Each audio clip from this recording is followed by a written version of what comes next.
ఇవన్నీ కూడా మనం చూసాం. ఒకే జవాబు పత్రాలను 3 సార్లు మూల్యాంకనం చేశారంటూ కూడా నివేదికలో సిట్ అయితే పేర్కొంది. డిజిటల్ తర్వాత హాయ్లాండ్ విజయవాడలో పూర్తిగా 3 దశల్లో మూల్యాంకనం జరిగింది. ఒకే పత్రాన్ని పూర్తిగా 3 సార్లు మూల్యాంకనం జరిపించారు.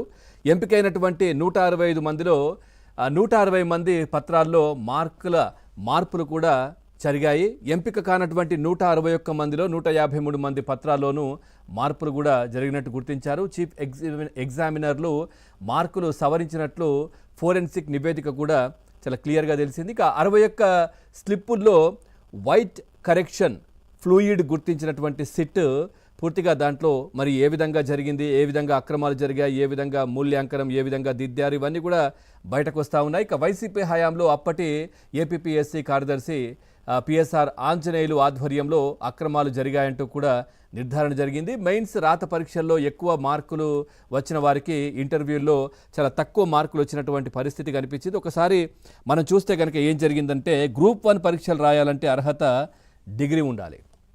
కానీ మెయిన్స్ జవాబు పత్రాల మూల్యాంకనం ఎవరితో చేయించారో తెలుసా? ఎవరితో చేయించారు? 10th ఇంటర్ చదివిన వారితో, సెక్యూరిటీ గార్డులు, గృహిణులతో ఈ పని కానిచ్చేశారు.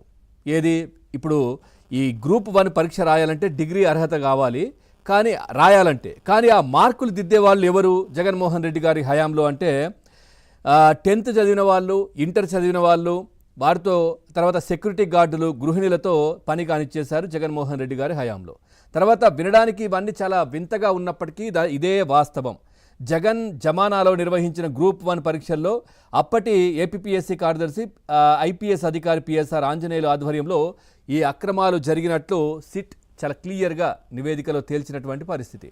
అట్లాగే గ్రూప్ 1 మెయిన్స్ జవాబు పత్రాల మూల్యాంకనం 3 సార్లు జరగ్గా ప్రతి దశలోనూ ఉల్లంఘనలు జరిగినట్టుగా గుర్తించారు. తుది మూల్యాంకనంలోనూ అడ్డగోలుగా వ్యవహరించారని బయటపడింది.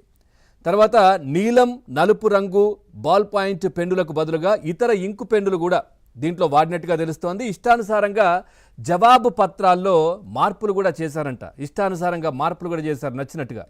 తర్వాత దీంతో కొందరు అభ్యర్థులకు మార్కులు తగ్గాయి అనేది ఇప్పుడు బయటపడింది. సో ఇంత చేసి ఇప్పుడు డిఎస్సికి సంబంధించి జగన్మోహన్ రెడ్డి గారు ఏం చెప్తారు? లోకేష్ గారు రాజీనామా చేయాలని చెప్తా ఉన్నారు. అసలు ఏమైనా సంబంధం ఉందా? వాళ్ళు చేసినటువంటి కార్యక్రమం ఏంటి? అప్పుడు గ్రూప్ 1లో ఎంతటి అవకతవకలు జరిగాయి ఏంటి, ఇవన్నీ కూడా బయటకు వస్తున్నాయి. మరి మీరేం చేస్తారు? మీరు రాజకీయాల నుంచి తప్పుకుంటారా జగన్మోహన్ రెడ్డి గారు అంటూ కూడా ఇటు గ్రూప్ 1 పరీక్షలు రాసినటువంటి అభ్యర్థులే ప్రశ్నిస్తున్నారు. మీరు రాజకీయాల నుంచి తప్పుకుంటారా? అసలు మొత్తం రాజకీయాలు చేయరా? మీ పార్టీని తీసేస్తారా అంటూ కూడా మాట్లాడుతూ ఉన్నారు. ఎందుకంటే మరి మీ హయాంలో ఇంత పెద్ద ఘోరమైనటువంటి తప్పిదాలు జరిగాయి. సో అట్లాగే ఆఖరణ ఇంటర్వ్యూలోనూ చాలా చిత్రాలు కూడా జరిగినట్టుగా సిట్ గుర్తించింది. మెయిన్స్ రాత పరీక్షలో ఎక్కువ మార్కులు వచ్చినటువంటి అభ్యర్థులకు ఇంటర్వ్యూలో చాలా తక్కువ మార్కులు వచ్చాయి అని కూడా బయటకు వచ్చింది. ఇక మెయిన్స్లో తక్కువ మార్కులు వచ్చిన వారికేమో ఇంటర్వ్యూలో భారీగా మార్కులు వేశారు. ఫలితంగా కొందరు అభ్యర్థులు ఉద్యోగాలు కూడా కోల్పోయారు అంటూ కూడా నివేదికలో తేలింది.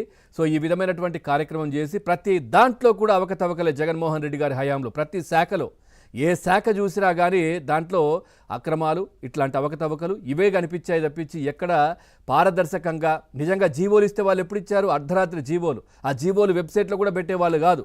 ఆ జీవోలు అసలు పని చేసేదే కాదు. వాళ్ళు ఆ విధమైనటువంటి కార్యక్రమాలు చేశారు.